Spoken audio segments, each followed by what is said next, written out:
नीतीश कुमार की बात बार बार जरूर हो रही है। जाहिर है कि बीजेपी भी पलटी, अगर बार बार बीजेपी इतनी गालियां देने के बाद, कोसने के बाद, अगर बीजेपी नीतीश कुमार को साथ भी लाती है और नीतीश कुमार को मुख्यमंत्री कुर्सी पर भी रहने देती है, चाहे कुछ महीने हो चाहे 25 तक हो। लेकिन सवाल ये उठता है कि नीतीश कुमार के वो बयान जो आज भी दर्ज है, जब वो बयान सुनता हूं मुझे लगता है कोई आदमी कैसे ऐसे बयान दे देकर उसके बाद पलट सकता है? क्या उसके लिए दीन, ईमान, मर्यादा कहीं रत्ती भर भी मायने नहीं रखते? जो कर्पूरी ठाकुर पर भाषण दे रहे थे 48 घंटे पहले, कर्पूरी ठाकुर के विचारों का जिक्र कर रहे थे, क्या उनके लिए कर्पूरी ठाकुर के विचार या कर्पूरी ठाकुर की सादगी या कर्पूरी ठाकुर की राजनीति कोई मायने नहीं रखती सिर्फ मंच पर भाषण देकर परिवारवाद का जिक्र करने के लिए? तो मैं कुछ वानगी के तौर पर नीतीश कुमार के बयान है 2022 अक्टूबर के, 3 बयान है हमारे पास, 4 दरअसल 3 बयान है, वो एक एक करके कोशिश करते हैं अगर प्ले हो, ताकि ये दर्ज हो कि अगर नीतीश कुमार पलटी मारते हैं तो नीतीश कुमार पहले क्या क्या कहते रहे। एक होता है लक्ष्मण जी, आप सॉफ्ट रहते हैं, बहुत ही एग्रेसिव नहीं होते हैं अपने दल बदल को लेकर या फ्यूचर पॉलिटिक्स को लेकर। नीतीश कुमार के स्टेटमेंट फ्यूचर पॉलिटिक्स को लेकर बहुत रिजिड, संकल्पबद्ध प्रतिज्ञा लेते हुए रहा है, और उसके बाद संकल्पबद्ध दिखते हुए, और उसके बाद अगर ये करते हैं। बयान एक है अक्टूबर 2022 का, सुनिए जरा। सबके साथ कर रहे हैं, हम तो अलग हो गए, और आप जान लीजिए जीवन भर हम किसी भी तरह से उन लोगों के साथ फिर नहीं जाएंगे। हम लोग साथ जो पुराने समाजवादी हैं एक साथ रहेंगे। 14 अक्टूबर 2022, जीवन भर हम उनके साथ नहीं जाएंगे, मतलब बीजेपी की बात नीतीश कुमार कर रहे हैं। 2022 अक्टूबर में नीतीश कुमार कहते हैं कि हम तो अलग हो गए, और आप जान लीजिए कि जीवन भर हम किसी तरह से उन लोगों के साथ नहीं जाएंगे, हम समाजवादी लोग एक साथ रहेंगे। एक बयान। अब एक नीतीश कुमार का दूसरा बयान है, ये 30 जनवरी 2023 का है। इस बयान पर भी गौर किया जाए कि नीतीश कुमार क्या कह रहे हैं। हमको कभी कबूल नहीं है, यह अच्छी तरह जान लीजिए। मर जाना कबूल है, उनके साथ जाना हमको कभी कबूल नहीं है, यह अच्छी तरह जान लीजिए। एक बार और प्ले कीजिए। मर जाना कबूल है, उनके साथ जाना हमको कभी कबूल नहीं है, यह अच्छी तरह जान लीजिए। मर जाना कबूल है, उनके साथ जाना हमको कभी कबूल नहीं है, यह अच्छी तरह जान लीजिए। ये जनवरी 2023 का बयान है। मर जाना कबूल है, उनके साथ जाना कबूल नहीं है, अच्छी तरह जान लीजिए। आज से ठीक 1 साल पहले 30 जनवरी का बयान है। जो आदमी करो मर जाना कबूल है, वो उनके साथ नहीं जाएंगे। और वो आदमी अगर जाने के बहाने तलाशता है, कुछ भी उसका बहाना हो कि पार्टी कमजोर हो रही थी, 2024 की चिंता थी, 2025 की, कुछ भी, तो इसका मतलब वैचारिकता उसके लिए एकदम रत्ती भर कोई मायने नहीं रखता। सिर्फ और सिर्फ कुर्सी, अपनी पार्टी, या कुर्सी ही कहे, पार्टी भी क्या, कुर्सी मायने रखती है। इसलिए ऐसे बयान देकर भी आदमी पलटता, अगर पलटता है, क्योंकि अभी अंदेशा वही है। एक और बयान है नीतीश कुमार का, थोड़ा और फ्लैशबैक में जाते हैं। एक और बयान है नीतीश कुमार का, लौट कर जाने का प्रश्न नहीं पैदा होता। हम रहे या मिट्टी में मिल जाए, रहे या मिट्टी में मिल जाए, आप लोगों के साथ अब कोई समझौता भविष्य में नहीं होगा। ये जो बयान है अभी जो सुना, लौट कर जाने का प्रश्न नहीं पैदा होता। हम रहे या मिट्टी में मिल जाए, रहे या मिट्टी में मिल जाए, आप लोगों के साथ अब कोई समझौता भविष्य में नहीं होगा। ये नीतीश कुमार ने विधानसभा में कहा था। ये 2014 का बयान है, फरवरी में, जब बीजेपी छोड़कर नीतीश कुमार अलग हुए थे।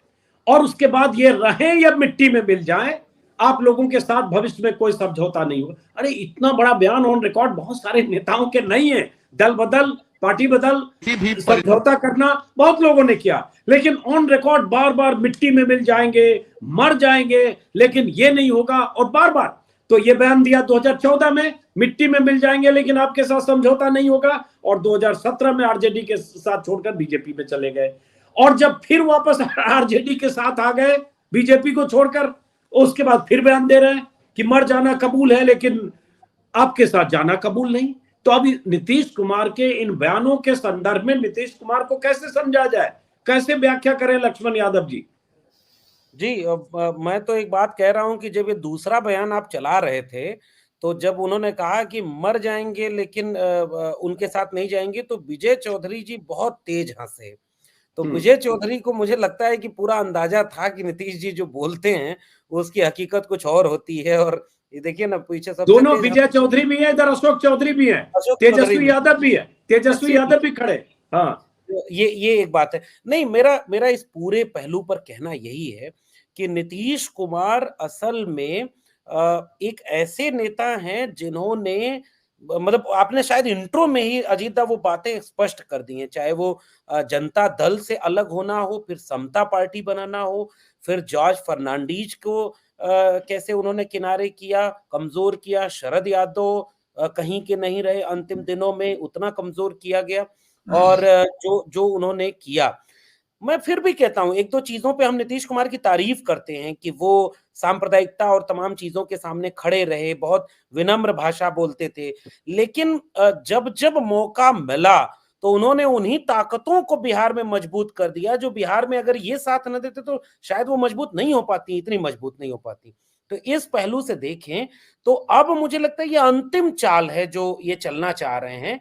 अब शायद इनके मन में ये हो कि बीजेपी को बिहार सौंप दें, चलेगा, लेकिन तेजस्वी को बिहार न सौंपें। लेकिन मुझे लगता है कि इस कैलकुलेशन से राजनीति तो नहीं होगी। वामपंथी धड़े हों, कांग्रेस भले ही कमजोर हो, लेकिन सीपीआई एमएल जैसी पार्टियां उसी बिहार में हैं। दो तीन लोग और थे, आप उपेंद्र कुशवाहा से पूछेंगे, उपेंद्र कुशवाहा की पार्टी खत्म करवाई पहले, फिर उनके ऊपर आरोप लगाया कि ये तो उनका आदमी था, हमारी तरफ था, पार्टी खत्म होकर जब इधर आए तो फिर वो उधर चले गए, आज वो एक साथ है। तो नीतीश कुमार ने इतनी जाल बिछाई, बहुत सारे लोगों को खत्म किया। मुझे लगता है अंतिम में अब नीतीश कुमार खुद खत्म हो गए हैं और अब उनके पास अपनी पार्टी बचाने का कोई ठोस विकल्प नहीं बचा है। बीजेपी अब की बार पूरी तरह से जेडीयू को खत्म कर देगी, क्योंकि बाकी लोग अधिकांश लोग तो बीजेपी वाले माइंडसेट के हैं, तो वो वही टिकट श्योर करने और सीट जीतने और मंत्री बनने के लिए जा भी रहे हैं, तो वो काम हो जाएगा। लेकिन नीतीश कुमार अब खत्म हो जाएंगे। अब लड़ाई 1 to 1 होगी, एक तरफ कांग्रेस लेफ्ट और आरजेडी का गठबंधन होगा और बीजेपी होगा, लेकिन नीतीश कुमार के पास अब कुछ बचेगा नहीं। ये मुझे लगता है कि इसका पूरा परिदृश्य यही बन रहा है। जी संतोष जी, सवाल यही उठता है, जितनी व्याख्या बाकी लोग कर रहे हैं, लक्ष्मण यादव कर रहे हैं, या बीजेपी के ट्रैप में नीतीश कुमार के जाने की बात कर रहे हैं, या नीतीश कुमार के लिए बीजेपी यूज एंड थ्रो का इस्तेमाल करेगी, क्योंकि 2024 के लिए बीजेपी को नीतीश कुमार की जरूरत है, बीजेपी को बिहार में अपने स्कोर बढ़ाने हैं और 2019 को बचाना भी है। बीजेपी के लिए चुनौती है कि अगर नीतीश कुमार बीजेपी के पाले में नहीं आते तो 2024 में बिहार में बीजेपी के लिए 17 सीटें बचाना मुश्किल था और बीजेपी को बहुत बड़ी चुनौती बिहार से मिलती। 2025 में तो किसी सूरत में बीजेपी फिर से सरकार में नहीं होती, नीतीश और आरजेडी की सरकार बनने की संभावना वोट और दोनों की ताकत के हिसाब से, तो बीजेपी को इसलिए नीतीश कुमार हर हाल में चाहिए। लेकिन यह भी तो बात है कि बीजेपी की भी स्ट्रेटजी होगी कि 2025 के बाद नीतीश कुमार बिहार से आउट, और बिहार की राजनीति में बीजेपी अपमेनशिप। अभी तक क्या हुआ, बीजेपी को सीट ज्यादा भी मिली तब भी नीतीश कुमार मुख्यमंत्री रहे, आरजेडी को ज्यादा भी सीट मिली तो भी नीतीश कुमार मुख्यमंत्री रहे।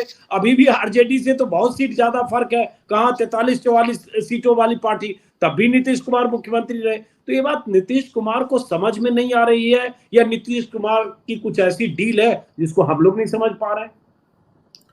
देखिए, एक तो ये कि इनको ये समझ में नहीं आ रहा है कि हम 2005 और 10 वाले नीतीश नहीं है, उम्र का भी और परफॉर्मेंस भी अब मेरा वो नहीं रहा। हर खिलाड़ी हो या पॉलिटिशियन हो, सबका परफॉर्म होता है और परफॉर्मेंस भी होता है। भाई सचिन तेंदुलकर का भी वक्त आया जब वो उनको संन्यास ले लेना चाहिए। ये अभी भी देखिए, ये जब इनके जेहन में हमें लगता है कि अगर ये मानसिक तौर पे स्वस्थ हैं तो, बार बार हम ये कह रहे हैं, और ये बहुत ही जांच का विषय है आने वाले समय में, जब बहुत सारी चीजें सामने आएंगी कि नीतीश कुमार मानसिक तौर पर अचानक इतने कमजोर कैसे हो गए। अगर आप देखिए कि जिस वक्त बीजेपी से वो बाहर आए थे उस समय उनकी मानसिक स्थिति क्या थी, उनके चेहरे पर आप गौर करिए। जो बयान आप चलाए हैं ना जनवरी 2023 का, जिसमें वो कहे कि हम मर जाएंगे लेकिन हम नहीं जाएंगे, वो चेहरा देखिए और आज का चेहरा देखिए। चेहरे के इसके इंप्रेशन से ही लगता है कि ये आदमी वो है ही नहीं। जिस नीतीश कुमार को हम लोगों ने देखा है वो नीतीश कुमार है ही नहीं। और आप देखिएगा कि मीडिया को भी वो फेस करने की स्थिति में नहीं है। लेकिन जो इस तरीके की चीजों को लेकर नीतीश को कन्वे, जैसे आज भी अशोक चौधरी दिखा रहे थे ना मोबाइल पर कुछ राजभवन में, तो एक बात देखिए, ये समझ लीजिए कि कर्पूरी ठाकुर जी को भारत रत्न जो है वो एक प्लेटफॉर्म दिया है नीतीश कुमार को बाहर निकलने का। ये आप तरीके से भी समझने की कोशिश करिए, क्योंकि जैसे ही भारत रत्न, देखिए वहां भी उन्होंने कहा कि हमको फोन करके हमको बधाई नहीं दी, नीतीश कुमार कह रहे हैं मोदी जी को हमको बधाई देना चाहिए, तो रामनाथ ठाकुर को बधाई दे रहे हैं। मतलब उनका मानसिक ये, कभी नीतीश कुमार कभी किसी भी स्तर पर लूज टॉक कर ही नहीं सकते थे।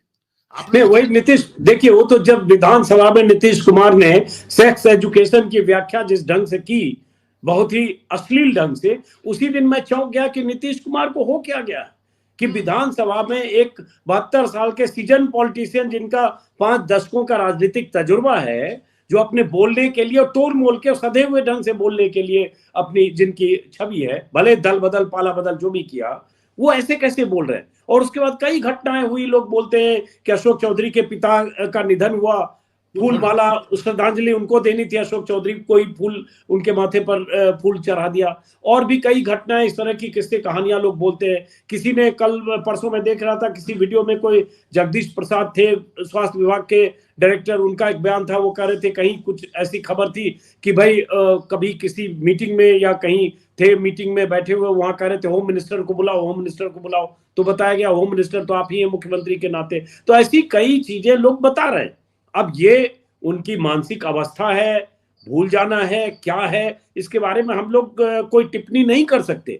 लेकिन नीतीश कुमार इस दौर में यहां आकर अगर इस तरह से फैसला करते हैं 1 साल के भीतर, 2 महीने के भीतर, 4 महीने के भीतर के बयान को, तो क्या ये बेचैनी माना जाए, या उनकी महत्वाकांक्षा थी कि तेजस्वी को भले 2025 में हम मुख्यमंत्री की कुर्सी सौंप देंगे, लेकिन उनके दिमाग की प्लानिंग ये रही होगी 22-23 में जब आरजेडी के साथ आए तो हम कोई गठबंधन बनेगा, हम कन्वीनर होंगे, हम प्रधानमंत्री के चेहरा हो सकते हैं और राष्ट्रीय राजनीति में, विपक्ष की राजनीति में हमारी कुछ हैसियत होगी।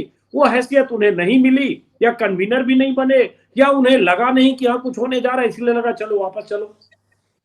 लेकिन सर सबसे बड़ी बात यह है कि जब वापस जाना ही था तो मंत्रिमंडल में क्यों शिक्षा मंत्री को हटाए? ये जो अभी सफल उन्होंने जो किया है, देखिए ये एक मानव स्वभाव नहीं हो सकता है। कितना भी मानव अपने आप को कह सके लोमड़ी बनाने की कोशिश करे, ऐसे ही थोड़ी हो सकता है कि आप 1 सप्ताह पहले आप जो सो मंत्रिमंडल का मतलब विभाग बदला है आपने, क्या जरूरी था? आप ये देखिए सर कि मंत्रिमंडल का रिसफल में आप उस तीनों मंत्री का अपना विभाग बदल दिए, शिक्षा मंत्री आपने हटा दिया, इसकी जरूरत नहीं थी भाई। जब बदलना ही है तो 4 दिन बाद से पूरा सब लोग चले जाएंगे ना। और एक चीज और, तो क्यों किया आरजेडी के 3 मंत्रियों का विभाग जो बदला, क्यों किया? या तो आरजेडी की तरफ से कहा जा रहा है आरजेडी नेतृत्व इन्हें कोई मौका देना नहीं चाह रहा था इस बार, लेकिन या तो ये मौका तलाश रहे थे। नहीं, अच्छा देखिए ना, मौका अगर खेल मंत्रालय गठित करने की क्या जरूरत है? वो पूरी तौर पर तेजस्वी का डिमांड था। आप गौर करिए ना कि तेजस्वी का था कि खेल मंत्री यहां बने, तो आप खेल मंत्रालय का गठन कर दिए। और इतना ही नहीं, 1 सप्ताह पहले तेजस्वी बोला कि मेडल लाइए नौकरी पाइए, और वो मुझे जानकारी है कि जिस दिन तेजस्वी ये बोले उसी दिन शाम में नीतीश कुमार उसको कहे कि जितने को मेडल मिला है जल्दी सबको नौकरी दो, बुलाओ उसको, तो इसको कैबिनेट में लाओ भैया। देखिए ये सारी चीजें आप बताएं, अभी भी आप कह रहे हैं ना कि क्या होगा, अभी कहना मुश्किल है कि नीतीश जाएंगे कि नहीं जाएंगे, कहना मुश्किल है। मतलब कोई भी राजनीति को समझने वाला व्यक्ति, देखने वाला व्यक्ति, जो आदमी अमित शाह और मोदी के उस खेल में शामिल है, वही कह रहा था कि गए, लेकिन बाहर जो लोग देख रहे थे, जो ऑब्जर्व कर रहे थे चीजों को, वो अभी भी नहीं मान रहे हैं कि नीतीश कुमार बीजेपी के साथ जा सकते हैं। तो ये एक बहुत बड़ा कंट्रास्ट है। अब इसके पीछे क्या है, देखिए एक बात हम आपको याद दिला दें कि मुख्यमंत्री थे दिल्ली में, अशोक चौधरी के घर पे राज्यपाल आए थे, और उसमें मुख्यमंत्री के जो मुख्य सलाहकार प्रशासनिक दीपक कुमार है, वो उनके घर, संयोग से वो तस्वीर हम लोगों के पास आ गई, और ये खबर हमने दिखाई कि देखिए किस तरीके से सुपर सीएम के भूमिका में अशोक चौधरी, मतलब राज्यपाल अगर किसी के आवास पे जाए तो मतलब क्या है। हम ऑन रिकॉर्ड जानकारी आपको दें कि उस तस्वीर का तहकीकात हमारे माध्यम से सीएम हाउस को हुआ कि थोड़ा इसको क्या मसला क्या है। इतनी 1 सप्ताह पहले यही अशोक चौधरी बरबीघा में 2000 गाड़ी लेके जा रहे थे, अपने दामाद का समझिए कि लॉन्चिंग करने वाले थे वो, और आधे रास्ते से नीतीश कुमार उनको बुला लिया कि आप तुरंत इमीडिएट पहुंचिए, और उनको अपने आवास पर उन्होंने कहा कि इस तरीके की राजनीति मत कीजिए, जो उसके राजू सिंह के पोता के खिलाफ ही चाहते हैं अपने दामाद को हम उतारें। यही जमुई से हटाकर उसको भेज दिए समस्तीपुर। ये सारी चीजें जो दिख रही है, ये तो अच्छा, इतना ही नहीं, एक ललन सिंह के बहुत ही करीबी ऑफिसर है, उसको भवन निर्माण विभाग में सेक्रेटरी के जस्ट नीचे उसको पोस्ट करा दी गई है, नीतीश कुमार ही किए कि अशोक चौधरी पर नजर बनाकर रखिए। तो ये जहां हम लोग ये चीजें दिख रहा है हमें, वो पलट जाएंगे। ये तो भाई मानव मतलब कल्पना से परे की बात है। हाँ, तो नीतीश कुमार को समझना मुश्किल ही नहीं, नामुमकिन है इसका मतलब।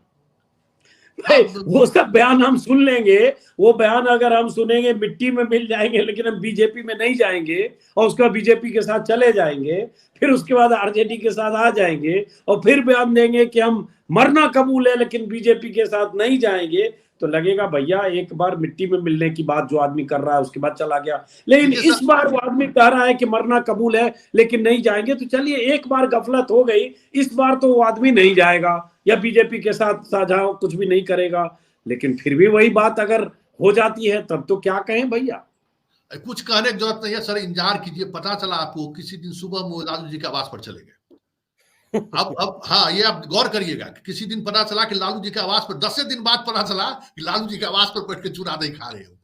देखिए जिस मना स्थिति से गुजर रहे हैं ना, हमें लगता है कि अगर फ्लैशबैक में उनको आया कि हम बीजेपी के साथ जा रहे हैं तो रातों रात बहुत कुछ हो सकता है। वो मना स्थिति नहीं है, ये आप समझिए। फैक्ट यही है कि नीतीश कुमार अपने उस मना स्थिति में नहीं है जिस मना स्थिति में के रूप में हम लोग नीतीश कुमार को जानते हैं। समस्या यही है। कोई भी इधर देखिए ना, अच्छा शुरुआत अभी क्या था कि घेराबंदी नीतीश कुमार करने लगे, मीडिया से बातचीत नहीं करें, अधिकारी लोग घेराबंदी कर रहे थे। ये अब पूरी तौर पर समझिए कि शाहजहां की तरह उनको कैद करते मुख्यमंत्री आवास पर आने वाले दिनों में, तो आप कहिएगा कि संतोष कह रहा था कि सही में कैद कर दिया। अब उसको घर से नहीं निकलने देगा नीतीश कुमार को, ये आप देख लीजिएगा। कौन नहीं निकलने देगा जी? क्या करे, कौन घर से नहीं निकलने देगा? किसको? मुख्यमंत्री नीतीश कुमार को। कौन? जो वहां पदाधिकारी का वर्ग है, जो कॉकस है, निकलने नीतीश कुमार को मीडिया से सामने ने आप देखिए, कल गठबंधन अगर टूटा जाएंगे ये, उससे के बाद अगर आएंगे कि देखिएगा मीडिया से क्या बात करते, विजय चौधरी पीछे से खींचेगा, उधर से संजय झा खींचेगा, हो गया हो गया हो गया, आप कुछ नहीं बोल रहे हैं।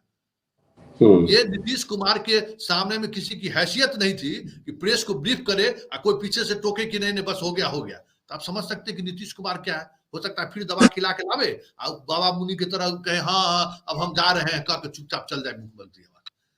जो मतलब कहा पूरे पहले सीरियल वगैरह में दिखाया जाता था ना कि भाई पुराने जमाने में राजा महाराजाओं के लिए विष कन्या रखा जाता था, तो क्या क्या क्या क्या, समझिए कि बिहार में यही हो रहा है। चलिए हम कॉन्स्पिरेसी थ्योरी पर नहीं जाते हैं संतोष जी, वापस क्लोजिंग रिमार्क लक्ष्मण यादव जी। अभी हाँ जी पूछ लें आप। बोलिए बिना सवाल के बोलिए, आप कुछ बोलना चाह रहे हैं। संतोष जी की बात में मैं जोड़ना चाह रहा था कि पिछले दिनों यही हुआ जब जाति जनगणना वाला पूरा आंकड़ा सदन में रखा था नीतीश कुमार ने, तो उसके विरोध में कौन खड़ा हुआ? जीतन राम मांझी। और जीतन राम मांझी जब कुछ बोलने लगे कि रिजर्वेशन 10 साल के लिए था और ये, तो इतने गुस्से में नीतीश कुमार खड़े हुए और इतना कुछ बोलने लगे कि इस आदमी को कौन जानता था, हमने औकात क्या थी, हमने बनाया, इसको क्या पता। हमने बनाया की भाषा में, वो भी मेरे लिए चौंकाने वाली बात थी कि बहुत तू तड़क भाषा में बोलने लगे। और विजय चौधरी बगल में बैठे हैं और जो सदन में बिहार विधानसभा के अध्यक्ष हैं वो भी चौधरी साहब हैं, वो दोनों लोग वो बार बार रोक रहे हैं, अच्छा ठीक है हो गया बस, लेकिन उनको जो बोलना था बोल दिया। अच्छा यहीं से मैं जोड़ दूं एक चीज, एक अभी जो सवाल आप संतोष जी से पूछ रहे थे कि नीतीश कुमार क्या सोच रहे थे, मुझे थोड़ा सा यूपी वाला 2019 का गठबंधन इससे कुछ जुड़ता हुआ दिख रहा है, पता नहीं कितना लिंक होगा। सपा और बसपा का गठबंधन हुआ, मायावती जी बड़ी कद की लीडर थी, 19 के गठबंधन में यह तय हुआ कि अगर सीटें बड़ी होंगी तो केंद्र में कौन सबसे ज्यादा ताकतवर भूमिका में होगा, मायावती जी होंगी। तो अखिलेश जी को भी ये लगा कि चलो यूपी में हमारी तरफ से कुछ होगा, क्योंकि 22 के चुनाव में फिर हम उसको संभालेंगे और 19 में अगर हम जीत गए तो मायावती जी केंद्र में जाएंगी। जैसे ही वो परिणाम उसके मुताबिक नहीं आया तो गठबंधन किसकी तरफ से तोड़ा गया? बसपा की तरफ से तोड़ा गया कि नहीं नहीं वोट हमें नहीं मिला और तमाम चीजें नहीं हुई और ये टूट गया। क्या कुछ ऐसा नहीं लग रहा है कि नीतीश कुमार जी चाहते थे कि हम इंडिया अलायंस बनाएं, जैसे ही वो ये गठबंधन बनाए उसके तुरंत बाद दोनों लोग पूरे देश में घूमे, हर नेता से मिले, पहली बैठक बिहार में हुई और जैसे लगा कि अगर डील क्या है कि भाई आप बड़े नेता हैं, ओबीसी चेहरा है, जाति जनगणना मुद्दा है, उधर से इधर आए हैं, आप केंद्र में जाइएगा और केंद्र में आप बड़ी राजनीति करिएगा और बिहार की पॉलिटिक्स तेजस्वी यादव और आरजेडी और गठबंधन के दायरे में आएगी। और मुझे लगता है कि एक सूत्र यहां है, इसको हमें नजरअंदाज नहीं करना चाहिए कि ये जो नीतीश कुमार का कैलकुलेशन था ये चूर हुआ, ये टूटा या ये स्पष्ट होता हुआ दिखा नहीं। तो इसकी वजह से अब उन्हें लगा कि भाई केंद्र में तो अब कुछ मिलने वाला और एनडीए की तरफ तो जो चेहरा है प्रधानमंत्री के, अब वो केवल प्रधानमंत्री, भारत के प्रधानमंत्री चेहरा नहीं है, वो तो वैश्विक प्रधानमंत्री चेहरा बन गए, तो वहां तो कोई प्रधानमंत्री बनने की गुंजाइश है नहीं। तो दोनों तरफ गुंजाइश खत्म हो गई। तो नीतीश कुमार अब मुझे लगता है कि ये पूरी तरह ट्रैप में फंसेंगे अगर ये होगा। बाकी मैं क्लोजिंग में तो यही कहूंगा कि संतोष जी जो बात कह रहे हैं वो बात मुझे बिहार में खूब लोगों के बीच सुनने को मिली कि नीतीश जी का जो उम्र ज्यादा होना हो या जो भी कह लें उसे, उस पर हम ज्यादा टिप्पणी नहीं करेंगे, लेकिन ये चर्चा खूब चली है कि कुछ तो गड़बड़ है और वो जो कमजोर होना है, मैं कह रहा हूं एक बड़े नेता का कमजोर होना उनके आसपास के नेताओं का मजबूत होना है और वो आसपास के सारे नेता प्रो बीजेपी हैं, उसका प्रभाव मुझे ये लग रहा है। और अभी भी मैं फिर भी कहूंगा कि संतोष जी की बात सही हो जाए, हो सकता है उनको लगे कि अरे अचानक मुझे लगे बीजेपी में कहां चला गया, नहीं मिट्टी में नहीं मिलूंगा, मरना नहीं है तो मैं वापस लौटाऊं। तो उम्मीद मुझे ये लगती है अजीत दा कि शायद अभी ऐसा कुछ न हो। जी कुछ कह रहे हैं संतोष जी आप? अभी 1 महीना सर बजट सत्र शुरू हो रहा है, ये 5 फरवरी से, समझ गए ना। इसी 1 महीने में बजट सत्र में अगर वो मीडिया के सामने आ गए तो देख लीजिएगा कि कुछ ऐसा न कुछ होगा जो बीजेपी वाले कोई चेहरा दिखाने लायक नहीं रहेगा। अब पता चला मोदी के बाद, जैसे अभी परिवारवाद बोल रहा है ना, बोल दिए परिवारवाद, और इसी तरीके से मोदी के बारे में कुछ बोल दिए कि शायद देश को बर्बाद करने वाला ही मोदी है। क्या कहते हैं, मजबूरी में इसके साथ हम खड़े हैं, क्या करें, हमारा अभी पटिया ही तोड़ देगा।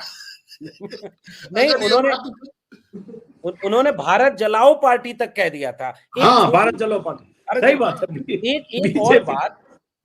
एक और बात कि पिछली बार जब सब कुछ हुआ तो लालू प्रसाद यादव जेल में थे, इस बार अभी वो लालू प्रसाद यादव राबड़ी आवास में हैं, तो मुझे लगता है कि दूसरे एंगल से भी बहुत कुछ राजनीतिक गुंजाइश होगी जो आरजेडी और महागठबंधन भी कोशिश कर रहा होगा, शायद उस दिशा में भी कुछ बात बने तो हो सकता है।